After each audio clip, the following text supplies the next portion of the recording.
mafanikio yake, mtapata mafanikio. Mafanikio mojawapo ni mahusiano yako na Mungu kwenye ngazi tofauti tofauti.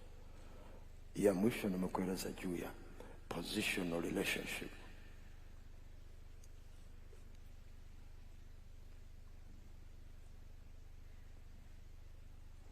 Mwingine unakuta ameolewa lakini hajawahi kumkabidhi mume wake kwa Bwana. Anamwombea tu, lakini hajakabidhi mume wake kwenye nafasi yake kama mume na kama baba wa watoto wake. Jifunze kuikabidhi hiyo nafasi na kumtaja huyo mtu aliyekaa hapo kwa mume wako, alafu uone kitakachotokea. Mungu ataanza kumbana kinafasi. Unajua hatuangalii nyumbani, hiyo ni nafasi. Mweke wakfu kwa Mungu. Sasa usitoke hapa alafu kasema Mwakasege alisema tukuweke wakfu.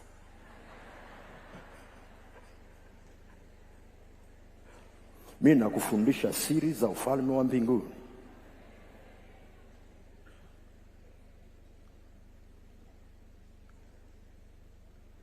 Na akija kuniuliza kwamba ulifundisha, nasema kwa kweli nilifundisha. Wamekuweka wakfu. Na kama amekuweka wakfu, shukuru Mungu. Kwa sababu sasa Mungu atasimama na wewe na kukufuatilia kwenye milima, kwenye mabonde. Follow up ambayo mke wako alikuwa anakufuatilia kila siku itapungua.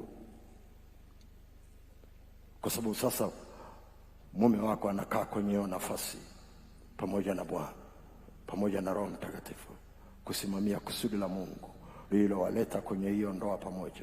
Kusudi la Mungu katika nyakati zile ambazo mko. Akampa nafasi ya kuwa baba wa watoto wako. Hiyo ni nafasi kubwa. Au akawa mlezi wa watoto wako. Ni nafasi kubwa.